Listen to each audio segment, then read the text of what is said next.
송은재 TV 시작합니다. 윤석열 대통령에 대한 국정 지지율이 지난 한 주, 일주일 사이에 3%포인트가 올랐습니다. 그래서 36.4%, 30% 중반대 40%를 육박하고 있는 것인데 40%를 육박하는 여론조사 결과는 여러 번 나왔습니다. 오늘 발표된 이건 리얼미터가 조사한 것입니다. 리얼미터 기준으로는 윤석열 정부 들어서 일주일 사이에 3%포인트가 오른 것은 처음 있는 일입니다. 지난 일주일 사이에 무슨 일이 있었길래 윤석열 대통령의 국정 지지율이 이렇게 큰 폭으로 올랐는가? 36.4%, 부정평가는 60.8%였습니다. 전 지역에서 전 연령대에서 모두 올랐습니다. 가장 많이 오른 것은 소위 중도층, 진보층에서도 윤석열 대통령의 지지율이 많이 올랐다. 3% 가까이 올랐다라는 것입니다. 중도층에서 많이 올랐다. 진보층에서도 많이 올랐다. 40대에서도 많이 올랐다라고 하는 것입니다. 기존의 영남권이라든지 60대 이상보다는 이번에는 중도층 40대에서 많이 올랐다라는 것이 특기할 만한 일입니다. 정당입니다. 민주당은 2.6%포인트 내려서 45.5%, 국민의힘은 3%포인트 올라서, 그러니까 민주당은 대폭 내리고 국민의힘은 대폭 올랐습니다. 국민의힘은 36.8%였습니다. 윤석열 대통령의 지지율과 국민의힘의 지지율이 같이 올랐다라는 것입니다. 지난주에는 가장 특기할 만한 것이 이재명의 대장동 비리, 이 부분에 대해서 본격적인 검찰 수사가 시작이 됐고, 또 민주당의 김의겸, 장경태 등의 가짜 뉴스가 드러나서 국민들로부터 비난을 받았습니다. 이 부분에 대해서 윤석열 정부가 단호하게 대처하고 있다. 이태원 참사에 대해서 국정조사를 합의했다. 이 부분과 관련해서 국민의힘이 내분 좀 갈등이 일어났지만 윤석열 대통령이 국민의힘 지도부와 만찬을 가지면서 이런 갈등에 대해서도 큰 틀에서 정리를 했다. 이런 부분들이 지난주에 있었던 가장 큰 요인들입니다. 지지율에 영향을 미쳤을 것이다 라는 겁니다. 윤석열 대통령의 지지율 이야기가 나오면 이 윤석열 대통령의 지지율이 내년 중반쯤에는 50%를 넘어야 합니다. 그래야 국민의힘 전당대회를 통해서 새 지도부가 뽑히게 될 텐데, 국민의힘도 윤석열 정부를 뒷받침할 수 있는 정당, 새 지도부도 윤석열 정부와 보조를 맞출 수 있는 새 지도부를 뽑는데 윤석열 대통령의 의중, 윤심이라고 이야기를 하죠. 결정적인 요인이 될 수 있을 것이다. 윤석열 대통령의 지지율이 50% 가까이 가지 않는다면 국민의힘에서 다른 목소리가 많이 터져 나올 것이다. 총선을 앞두고도 마찬가지입니다. 모두 국회의원들은 제 살 길을 찾아야 하는 것이니까. 그런 점에서 50% 지지율이 가장 중요한데, 윤석열 대통령이 윤석열 정부가 출범할 때 지지율이 50%를 넘었습니다. 윤석열 대통령의 지지율이 50%를 가려면 중도층의 지지를 받아야 합니다. 그러니까 윤석열 후보를 지지했는데 지금은 이탈해 있는 중도층, 또 윤석열 후보를 지지하지 않았다 하더라도 윤석열 정부의 방향, 국정 방향은 동의하는데 여러 가지 다른 이유로 지지하지 않고 있는 이 중도층의 지지를 다시 회복을 해야 합니다. 그러니까 기존 국민의힘 지지층만으로는 50%를 회복하기는 쉽지 않다라고 하는 것입니다. 그런 중도층이 움직이기 시작했다라는 게 이번 여론조사 결과에서 가장 주목받는 부분입니다. 중도층은 어디에서 움직이느냐? 국정 방향, 큰 방향에서도 움직이게 되고, 더 중요한 것은 사실은 이 지지율을 결정하는 것은 실력입니다. 실력. 국정 수행 능력입니다. 모두 어떤 정부든 보수적인 정책이나 진보적인 정책 모두 이렇게 조화를 이룹니다. 물론 큰 방향은 정해져 있지만 이런 상황에서 국정을 수행해내는 능력, 이 부분이 가장 중요하다. 지지율에 미치는 영향은. 특히 중도층에서 바라보고 있는 것은, 그러니까 보수적인 정책이든 진보적인 정책이든 그걸 큰 무리 없이 우리 국정에서 수행해내는 능력, 이런 부분을 가장 많이 보게 된다. 그런 점에서 윤석열 정부와 대통령실과 집권 여당이 이렇게 정책을 추진해 나가는데, 국정 방향을 잡는데 조율이 굉장히 중요하다. 이렇게 보조를 맞추고 거기에 대해서 각자 맡은 역할을 담당해 가면서 국정이 원활하게 갈 수 있도록 안정감을 줘야 한다라고 하는 부분입니다. 이런 국정 운영에 있어서 방향은 확실하게 하면서도 그 적용에 있어서는 융통성이 있는 이런 모습을 보여줘야 안정감을 찾을 수 있다. 이런 안정감을 찾아줘야 기존의 지지층들도 윤석열 대통령에 대한 지지율을 더욱 공고히 할 수가 있고 중도층의 지지율, 떨어져 나간 중도층의 지지율도 다시 회복할 수 있다라고 하는 점입니다. 이렇게 국정 운영에 있어서 복잡한 이런 성격을 또 집약하고 있는 사건이 오늘 당장 해결해야 될 겁니다.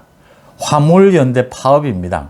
지금 5일째 화물연대가 파업을 하고 있는데 5개월 만에 되풀이된 겁니다. 5개월 전에 화물연대가 파업을 했습니다.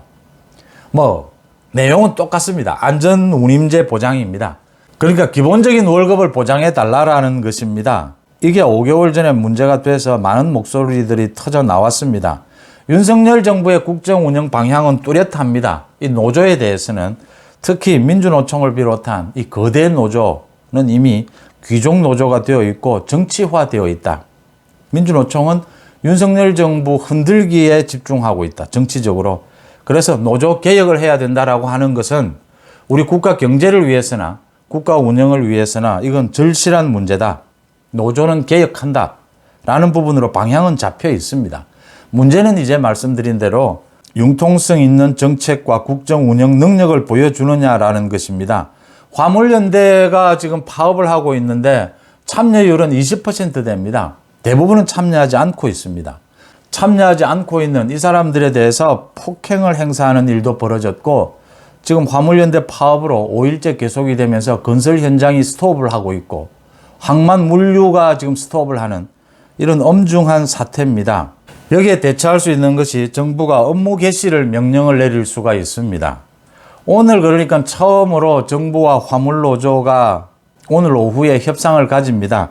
오늘 협상에서 타결이 되지 않으면 내일 윤석열 정부가 업무 개시 명령을 내리겠다라고 이야기하고 있는 상태입니다. 업무 개시 명령, 이건 이제 물류라든지 이렇게 화물연대처럼 중요한 이런 국가적인 기관 산업의 경우에 이 노조로 인해서 국가 기관 산업이 흔들릴 이런 상황이 되면 업무를 개시하도록 이렇게 국가가 명령을 내릴 수 있는 이 제도가 노무현 정부 때 만들어졌는데 아직 한 번도 시행된 적은 없습니다. 윤석열 정부 또 원희룡 장관이 업무 개시 명령을 내리겠다. 모든 준비가 끝났다라고 이야기를 하고 있습니다. 협상용일 수도 있고 진짜 업무 개시 명령을 내릴 수도 있습니다. 이 부분을 어떻게 처리하느냐. 이게 지금 기존 이제 윤석열 대통령 정부에 대한 지지층과 중도층, 진보층, 견해가 모두 나뉘는 부분입니다. 노조의 파업, 노조 협상은 굉장히 복잡하지 않습니까? 특히 민노총 산하의 화물연대. 지금 민노총은 이 화물연대에 이어서 곧 서울 지하철, 철도 노조 파업 줄줄이 이어간다라고 하는 계획입니다.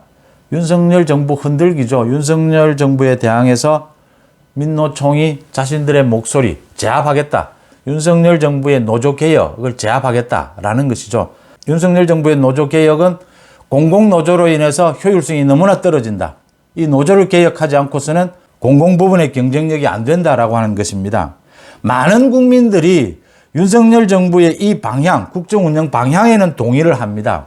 그런데 이걸 어떻게 수행하느냐, 그 능력면을 보고 지지를 하느냐, 지지를 하지 않느냐 이런 결정을 하게 된다라고 하는 겁니다. 화물연대 이 파업, 여기에도 복잡할 겁니다. 아마 지도부에서는 민노총의 정치적인 견해를 따르는 것도 있을 테고 또 노조원들은 자신들의 안전운임제 이거라도 지켜야 된다. 이런 생각으로 파업에 동참한 사람들도 있을 겁니다. 윤석열 정부가 5개월 전에도 이 화물연대가 파업을 했을 때 임시 봉합을 했습니다. 그러니까 안전운임제, 이 월급을 일정 수준 보장해주는 이 부분을 놓고 이게 지난 2020년 시행이 됐는데 한시적으로 3년 기한으로 올해 끝이 납니다. 이걸 좀 연장을 하자라는 쪽으로 임시 봉합을 했습니다. 그때도 여론 일부에서는 윤석열 정부가 이런 부분을 왜 물러서느냐. 윤석열 정부가 국정운영 기조 방향대로 강력하게 화물연대의 파업에 대처해야 된다라고 했습니다.